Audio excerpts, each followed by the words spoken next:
যদি বলি Gixxer monotone বাইকের ফুয়েল ট্যাঙ্কে জং ধরে গেছে, তাহলে এই কথাটা শুনে অবাক হওয়ার কিছুই নেই। তার কারণ এটা নিত্য নতুন কোনো কথা নয়। সুজুকি জিক্সার মনোটন বাইকের ফুয়েল ট্যাঙ্কে জং ধরবে, এটাই স্বাভাবিক।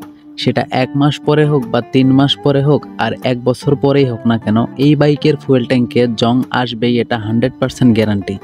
কিন্তু গাইস, কিছু ট্রিক্স আছে যেগুলো ফলো করে যদি আপনি আপনার বাইকটা রাইড করেন, তাহলে কখনোই আপনার বাইকের ফুয়েল ট্যাঙ্কে জং আসবে না।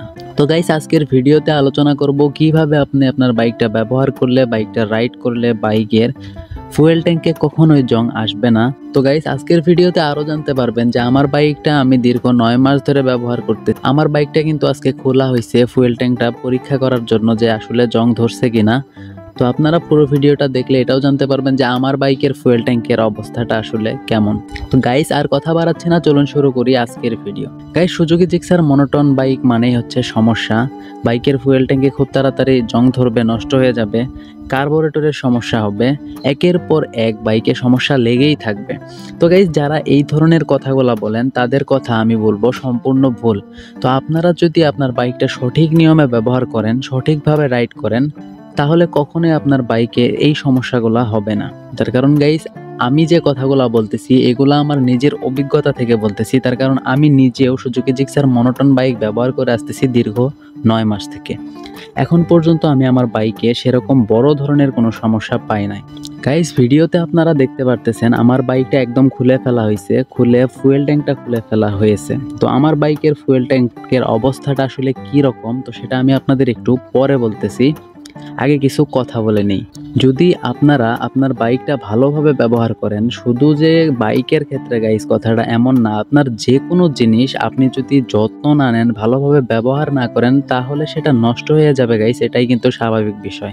তো অনেকে এই বাইকটাকে খুব ভালোভাবেই রোস্ট করে, এক কথায় এই বাইকটাকে পচায় যে এই বাইকটা ভালো না, 3-4 মাসের ভিতরে ফুয়েল ট্যাঙ্কে জং চলে আসে, তারপর এই বাইকের কার্বোরেটরের সমস্যা। তো এরকম আরো অনেক কথাই কিন্তু গাইস অনেকেই বলে থাকে। তো গাইস, এই বাইকের ফুয়েল ট্যাঙ্কে জং ধরে, এটা কিন্তু গাইস সত্য কথা, একদম এটা মিথ্যা কথা না। তো খুব তাড়াতাড়ি জং ধরে বা 1-1.5 বছর পরে গিয়ে হইলেও কিন্তু এই বাইকের ফুয়েল ট্যাঙ্কে জং ধরে। তো আমি আপনাদের যে কথাগুলো বলবো গাইস আজকে, তো এই নিয়মগুলা যদি আপনারা মেনে আপনার বাইকটা রাইড করেন, বাইকটা ব্যবহার, তাহলে কখনোই আপনার বাইকের ফুয়েল ট্যাঙ্কে জং আসবে না। গাইস, আমরা অনেকেই জানি যে এই বাইকের ফুয়েল ট্যাঙ্কের মুখটা কিন্তু ওয়াটারপ্রুফ না। মানে গাইস, বাইকের ফুয়েল ট্যাঙ্কের মুখটা খুললে কিন্তু এটা একদম খুলে আসে। তো গাইস, সর্বপ্রথমে যে কাজটা করতে হবে, এই বাইকটা বৃষ্টিতে রাইড করা যাবে না। বৃষ্টি থেকে রাইড করা থেকে একদম দূরে থাকতে হবে, ঠিক আছে? তার কারণ এই বাইকের ফুয়েল ট্যাঙ্কের মুখটা ওয়াটারপ্রুফ না।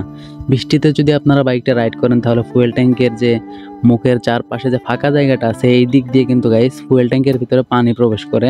তো এই পানি প্রবেশ করার কারণেই কিন্তু খুব তাড়াতাড়ি জং চলে আসে।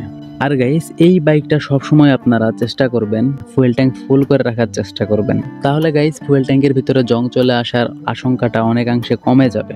আর গাইস, আরো একটা সবথেকে গুরুত্বপূর্ণ বিষয় হচ্ছে, আপনারা কখনোই দোকান থেকে খোলা তেল বাইকে ইউজ করবেন। দোকানে যে বোতলে করে তেল বিক্রি করে, সেই তেলগুলা থেকে আপনারা দূরে থাকবেন। এই ফুয়েল ট্যাঙ্কের জং থেকে বাঁচতে আপনার যে কাজটা করা আবশ্যক আমি মনে করি, আর আমি নিজেও এই কাজটা করে আসতেছি, যে কারণে আমার বাইকের ফুয়েল ট্যাঙ্কে এখন পর্যন্ত জং আসেনি।